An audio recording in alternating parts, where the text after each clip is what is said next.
Hey everybody, welcome back to Rote Reviews. Today we are reviewing a double feature of sorts in that it is a two-part BBC production that was produced, if I recall correctly, in 2017. It was a miniseries. It was called Man in an Orange Shirt. Starred Julian Morris, Vanessa Redgrave, Oliver Jackson Cohen, amongst others. And the description of it comes by way of IMDb that says tales of love across two films highlighting the very different challenges that face the couples, with Michael and Thomas just after World War II and Adam and Steve in the present day. And critics on Rotten Tomatoes had a general consensus of Man in an Orange Shirt utilizes its epic sweep and terrific ensemble to deliver an affecting tragedy, illustrating the repercussions of both institutional discrimination and lifelong regret with deft attention to thematic detail. So that is Man in an Orange Shirt. Let's jump right into it. Vance, what did you think? No, you go first. Oh, you want me to go first? Okay. I do. Okay. I really liked it. There were some shortcomings that I felt they could have really touched on. But in a way, I'm on the fence. There was a part of it that I liked the bittersweetness because, you know, whether we want to admit it or not, the World War II part of the story probably would have played out like that very much. There weren't many queer couples who found a path. And it was, especially in Britain, it was institutionalized. The threat of prison hung over their heads in a massive way. I am thrilled that, and I love the casting of both couples. I think they both had equal chemistry. You really did believe these were two men in love with each other. One ending tragically and one learning the lesson from the previous relationship and making that leap. Vance doesn't seem to agree with me, but that's where I'm going. We'll get So, but I did like how it was presented. In the first part, you actually are in present day and you get a hint of something about a cottage, and you really don't know what that's all about. And then you're taken back to World War II and the story truly begins. I found the cast brilliant. Well, as with all BBC stuff, they know how to cast. They really do. They always, I've yet to watch any BBC production where I go, really, that person? I mean, they know how to cast. And it's got a wonderful performance by Vanessa Redgrave. And it was wonderful to see her. It's nice when we get to see the divas of old having a moment where they can still, exercise their acting chops. And she did. I think she acquitted herself really well in this film. There was a touch of almost Merchant Ivory about it with her character, because it was such a long play that she had a really deft handle on, even though she didn't play the younger version during World War II. You really believed that she had lived that life. She really, really held on to that. And I think in many ways she is the crux of the entire production, because I think you believe the two timelines with her kind of holding the reins and guiding us through this. But anyways, that's what I generally thought of it. And now up to you. Okay. Yes. Beautifully cast, beautifully shot. Everything about the production value was stunning. It is even beautifully written. I was not in the mood for a tragedy. The World War II story sends the message that being gay destroys lives. It destroyed the lives of the men, and it destroyed Flora's life. Yes, it did. It did. But that's the way it played in history. I understand that. I just wasn't in the mood for it. Part two. Now, then I have a question then. If you were of a good mind to watch a bittersweet film, would your thoughts have been different about it? Is it really in the moment that you felt that? I would have to be in a breakup anger mood to watch this happily. Ah, okay. It would have to be a mood where I didn't want love. I didn't want anyone near me. Yeah, it's a Okay. very specific mood for me to like a film like this. Okay. That said, I recognize the sheer amazing production value and writing behind it.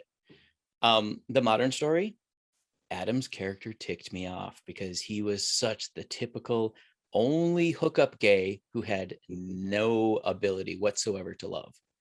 Mhm. And for 90% of the modern story, I hated the main character because I don't like people like that. He But they does have exist. he does have a happy ending, and there is a reconciliation for both him and Flora, which was the only saving grace to this whole tragedy. But it is a two-part tragedy. I don't take the second part as a tragedy when they're reading the letter that his grandfather never had the courage to send. Right. Um, In the last it, 10 minutes. right. But it puts it on the tone of like redemption, of finding your path. The fact that they're holding hands while he allows the guy that he is finally taking the leap and Steve. saying, yeah, Steve, that he is letting him read his grandfather's letter. Do we And think so that it is huh? do we think the choices of those names were a play off of the Adam and Steve, i.e. Adam and Eve? You know, I thought about that too. I thought that's kind of interesting, but yeah, no, I don't know. I mean, maybe. I mean, if it's a queer writer, yeah, it definitely could be, you know. We're wont to do that, poke, poke, poke, you know. So, but yeah, you know, I get every point you're making about it, but I think that for me, you know, I don't mind bittersweet films. I really don't. They don't bother me at all. In fact, I kind of like seeing some of that because we're so inured with happy ever after that it, you know, that's a sugar diet. That's what gets me is the sugar diet. So I don't mind stories that aren't a happy ever after in that sweet saccharine kind of way. Right. And I think this was one of those because it left you on a note that they were going to find a way forward. The only thing that I thought was kind of odd was the Julian Sands character. You know, I've liked him since I love him. I first saw him in Vibes against Cyndi Lauper and Jeff Goldblum, and I have loved him ever since. Oh yeah, no, Julian is top of my list. I love that guy. But I just thought his character was rather dismissive of everything. He wasn't. Yeah, when Steve needed him to help him work through the relationship, he was there. Yeah, he was comfortable with the openness of their relationship, which is, I think, what you're taking as dismissiveness. No, I mean, I just think that he was willing to let it go very easily. There wasn't oh gosh darn, you know, it was clear that I think he was ready to move on. Yeah, and he specifically and there was more sort of a mentoring kind of, you know, I am an old gay, let me bring you into the community, you know, kind of feel to it in some ways. Yeah. Because, and Steve even kind of says that at some point. No, he says that to Steve when he says that someone had been there for him and he tells Steve to be there for the next person. He is literally passing a torch. Yeah. So I don't know. That was the only part that I just went, I wish they'd done more with him. You know, I mean, just because I love Julian Sands. He is one of my all-time favorites. Yeah. You know, for me, when I was growing up, he was the modern day Michael York that I loved as a kid. Okay, so, I could see that. So, you know, I kind of swapped him out, you know, in the 80s going to the 90s. Well, let's get right to the scores. Rotten Tomatoes has them at 92% for the film. And I believe IMDb was, 8 out of 10. So that's their rating, consensus rating. So what did you think across the... Why are we only doing 5? Rotten Tomatoes, or IMDb is doing 10. Rotten Tomatoes is doing a percentage, but that's basically a 10. Yeah. Why are we only doing 5? What's wrong with us? Because people generally say 5-star rating. Okay. All right. Overall production, 5. Script, screenplay, 5. It was beautifully written. Sound, lighting, score, 4. It didn't get in the way. It didn't knock my socks off. It did exactly what it meant to do. Art direction, costuming, while period appropriate, again, didn't knock my socks off, but it didn't get in the way of the production in any way, and it was beautiful. So 4. Casting, 4.5. Vanessa Redgrave at one point, in her older Flora, sees a item that reminds her of her husband and everything she had. And when she cried, I cried. Directing, 4. I think the director, again, nailed it, but the emotion wasn't there for me.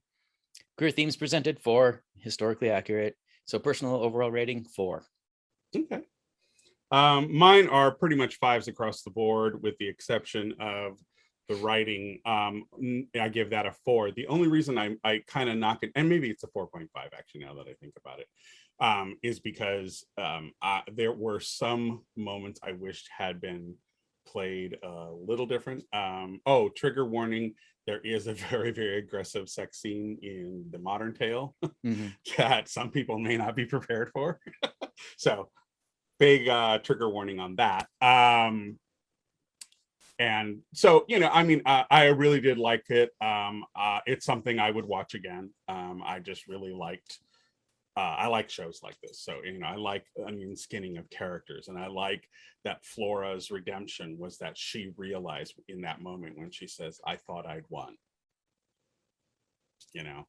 So, it is a bittersweet film, but, I kind of like those.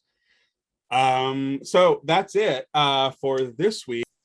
Next week, we're going to do the queer dramedy of Edge of 17, produced in 1998, and it is a story that takes place during the gay evolution period of the 1980s, 1984 to be exact. So look forward for that. And until then, remember to like, subscribe, tell your friends, comment down below if there's something you want us to, review.